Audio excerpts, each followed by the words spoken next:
continue. So in terms of the key business analysis areas, so we started off with the 6 knowledge areas. So we listed those, we kind of talked about those. And then now we're going to look at the next stage of it. So this is a quick overview of what is the software lifecycle management. So yes, so before the break, I was talking about one of the projects that I worked on, which was a CRM project, CRM implementation project, and that fell under what we're going to talk about now, which is a software lifecycle management. And then we're also going to talk about Waterfall. So Waterfall is an approach for how you would manage software. And then also Agile, we'll discuss Agile. Agile is also another approach. And then we'll just kind of quickly highlight what are the pros and cons of each, and scenarios whereby we'll determine which ones you should use when. So looking at that, so how is a project run, right? So in terms of an organization, usually a project is an endeavor or an engagement or an initiative that an organization goes through. And the main focus there is to help the organization address a need that they have, and then help the organization to remain competitive. So earlier on, I talked about the fact that a project might be initiated or come about because there's a challenge or there's a need or there's a problem, and it could be regulatory, something regulatory like a new law or a legal framework comes about, and the organization needs to adapt because they're going to be impacted as an industry. Another type of reason why a project might be initiated, it could be that you have a system that is coming to end of life. It's no longer fit for purpose. It's no longer meeting the needs that you've set out for. Or it could be that an organization is going through a transformational change in order to move towards being able to adapt and be flexible to the changing environment and context that they're working in. Right? So a project is something that is like a one-off instance, right? And when I say one-off, it means that a project is something that has a start and an end. So a beginning and an end. In reverse, you have operations. So operations are things that are cyclical. It's like if you're an accountant, you have your accounting cycle. So usually at the end of the month, it's really quite busy because you're trying to compile and consolidate all your books. If you're a lawyer, in terms of your day-to-day operations, you'll have cases that will come through from your different clients. You will have to file to go to court, and then, have the outputs of the judgments that come through. It could be in your favor or not in your favor, right? If you're a customer service rep, operations are day-to-day, you're dealing with the clients that the organization has, the different inquiries and problems that they have. If you are if you're a parent, you're dealing day-to-day with your home operations. So it's a continuous cycle of you need to plan for the week, get your meals ready for the week for yourself and your kids. You need to have the different activities that you're going to be doing.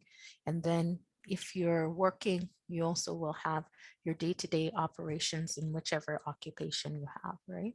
So it's continuous and cyclical. So it has no beginning or end, right? Whereas a project is an initiative that has a beginning and an end. So what triggers it is there's a need, there's a problem, there's a challenge, right? So that means that a project team will come together. So I think maybe what I need to do is So usually on a project initiative, what will happen is that when it's initiated, it will usually come from a directive of a sponsor. So a sponsor is an individual within the organization that is spearheading and pushing the project forward, right? So the sponsor is also the person that has the responsibility and the budget for that initiative. So the sponsor is the high level individual that you're connecting with to be able to get your high level uh, initiative in place.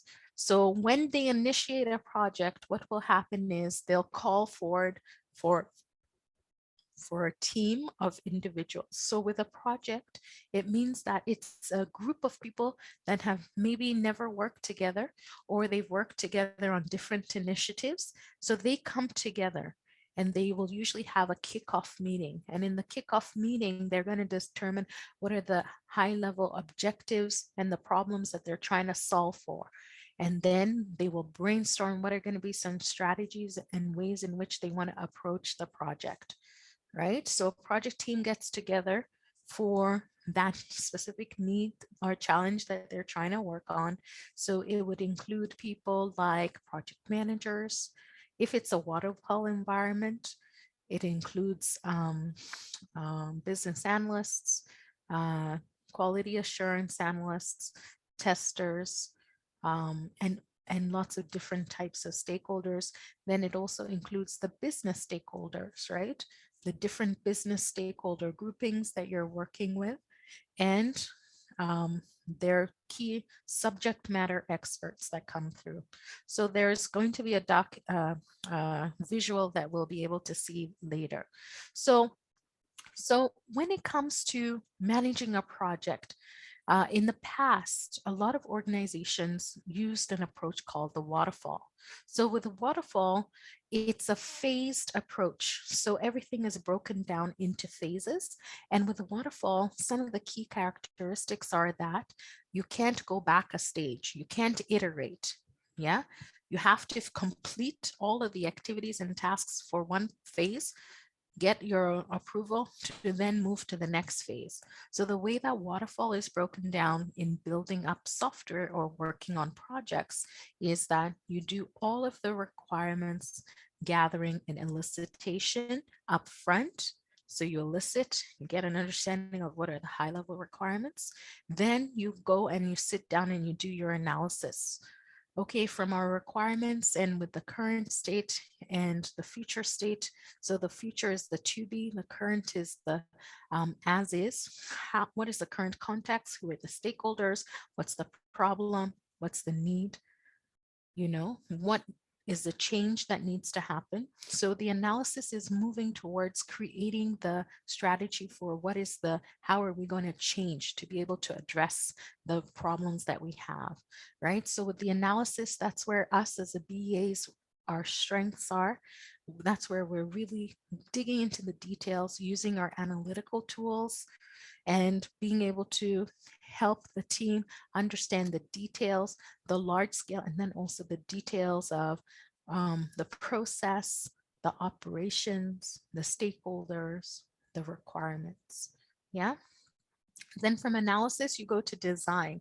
So after you've understood the problem, you've identified the requirements, then you've analyzed what is the problem, what are some of the high level things that we can recommend. Then you work, and in that instance, you're talking with the technical team. You get their views. Okay, in terms of understanding, yesterday, was it Monica? I think Monica was talking about she works with technical team. She's a project manager, but the BAs are into the details. They understand the technical stack and they work with the technical team, to devise what are some of the possible solutions that they want to design and use, right? So when it comes to the design, we're working, collaborating with the technical team, the user experience experts, and we're designing out a solution. So the solution could incorporate the process. How are we going to improve the process? It could incorporate the new features and functionalities that we're going to add. How are they going to look on the screen? How are they going to interact with the system? And then how is information going to be reported, right? So you flesh that all out. Then once the design is done, then we hand it over to the developers and they go and they build it and they code it. Then they'll implement it. Once they've built it out, it needs to be tested. So as we're talking about us as a BA. So in the waterfall model, our main remit is requirements analysis and then part of the design. Yeah. And then when they build, the developers building, then when it comes to testing, we're back to being involved in the testing, coordinating and collaborating with the stakeholders to let them know things are ready, coming down the pipeline. This is the status. Can you test it? Putting it into the environment, giving them the access to test it in the environment. And then once they've tested it, you'll give them a week or two to do that based on the timelines you have. Then you will get their approval. Then you forward it on to get it put into the main production. So production is live. That's the live instance, right? So that comes into putting it into production is operationalizing it. So making sure it's in the system, people have user access and all the right permissions. And then from there, after it's been in place, then you're maintaining it over time. So with the maintenance, that's when it moves into operations. So when things are put into production, it becomes operationalized. So usually with a project, you're creating a new solution or improving a current solution by adding features and functionalities that were requested by the business stakeholders based on the challenges that they have. Then when you, so that's with the project, then when you operationalize it, you're doing a handoff to the operations analyst, telling them what's the new process, what are the new features and functionalities, and then how will they be able to to get it working.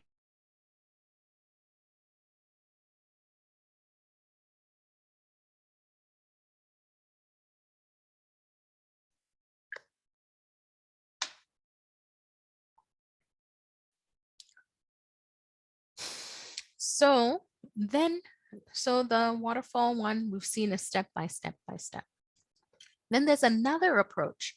So the other approach that's used for projects and for software development lifecycle is the Agile methodology. So the thing with the Agile is some of the challenges that were faced by organizations using the waterfall was that, hey, you do everything, get the requirements, analyze and move all through the steps. So it could be a 2-year project. If it's a 2-year project, they work the global environment, the economic environment, the social environment, things will change. So it will mean that the stakeholders, what they wanted 2 years ago is making what you've built out redundant. Yeah. So then this Agile started coming out maybe the early 1900, early 1990s, sorry, early 1990s, 1994 and 95, let's say. There was some team of individuals that got together and they're like, there must be a better way of us to develop and design software that enables us to manage change and be able to enable us to make sure that if changing requirements happen, we're still able to action those things, right? So Agile methodology really gives a little bit more control. It allows for better productivity and quality, as well as higher customer satisfaction. And it also creates an environment of higher return on investment. So this Agile methodology, as we'll see, is another key area.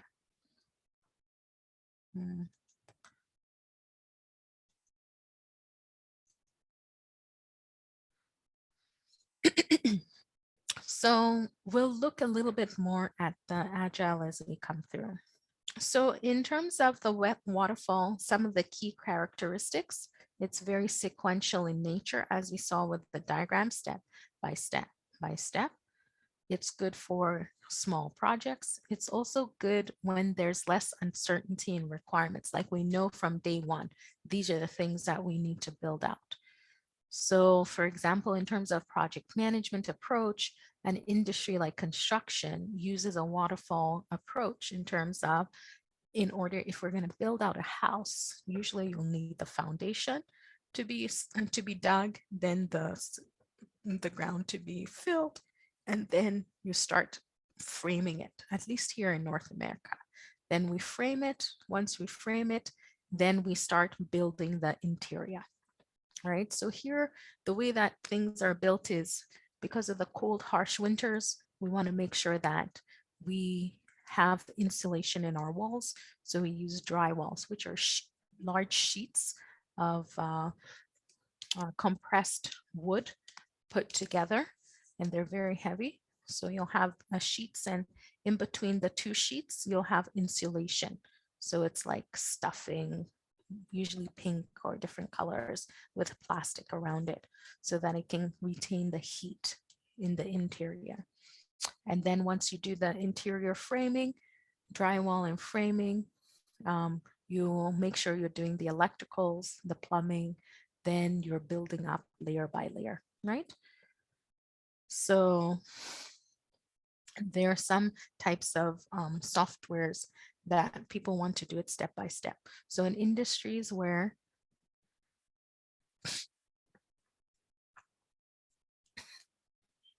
so the 2B is not a tool. The 2B is like a phase. So the 2B is the future state. So how do we want the system or the process to run? So this is the goal of the project. So it's looking at asking questions to see, okay, so what is your desired, right? So the 2B is determining. So for example, when you're looking at waterfall, you're going to, in your elicitation sessions, you're going to ask, what is the current state? How do things work? What's the current process? What's the day-to-day?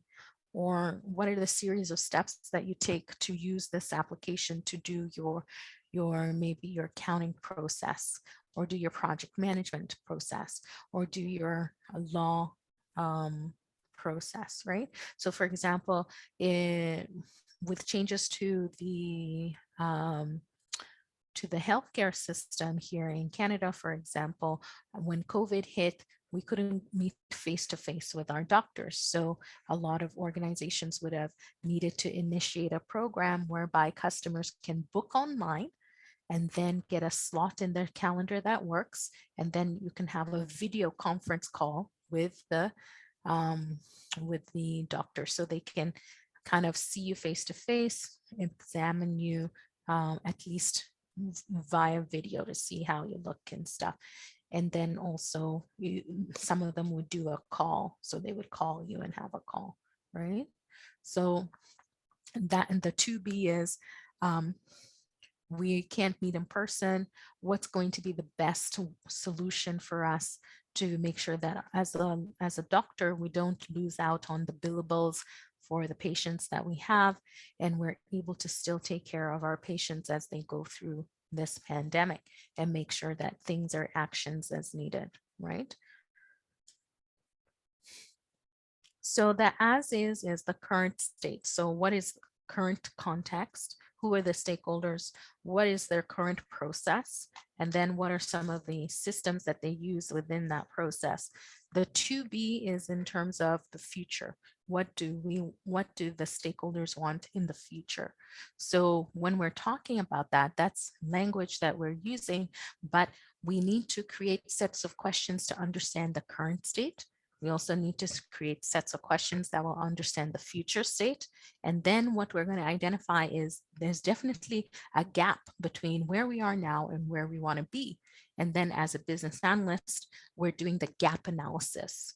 through our investigation. So with the gap analysis, what we want to do is close the gap between the as is and the to be. So that's where our requirements analysis comes in. That's where our business requirements documents comes in. That's where our business cases comes in as well. So it's not a tool, it's a state, and it's things that we need to understand so that when we're trying to clarify what we want to do, we're able to create sets of questions that will help us elicit the current state, elicit the future state. And then our analysis is, okay, so what are the capabilities we have now? What's the process we have now? What are the capabilities we need to have in the future in order for us to be successful? And then how can we get there?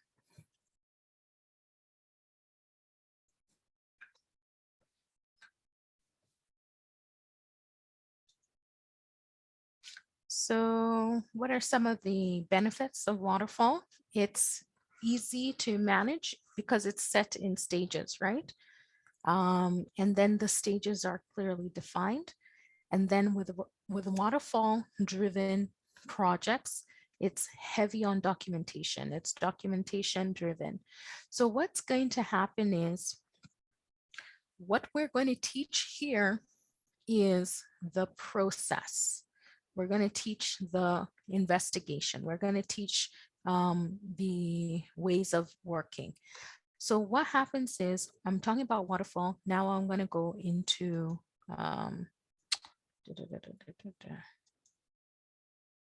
let's go into Agile. So I'll talk about Agile, and then once I talk about Agile, then we'll go from then we'll be able to talk to why we talk about the two. So the thing about getting into a company is that we have to ask questions to determine what type of environment it is, right? So a lot of times within our organizations, what we're going to find out is that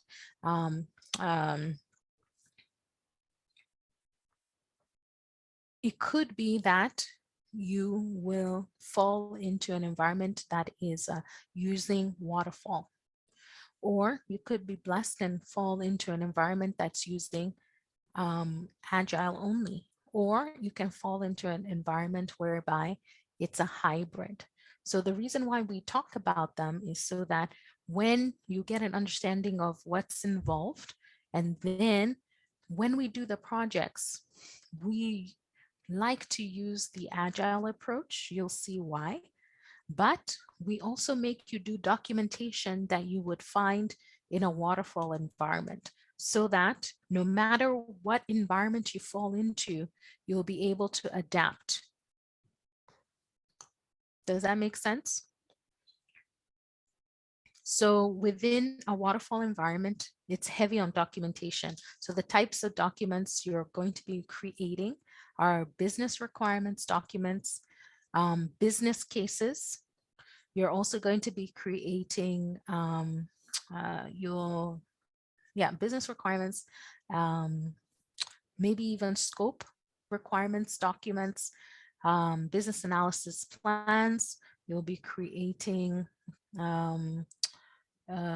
you just be creating a lot of different types of documents, right? Whereas within Agile, it's not as document heavy, but you're still leveraging collaboration, communication, to be able to do your stuff, right? So let me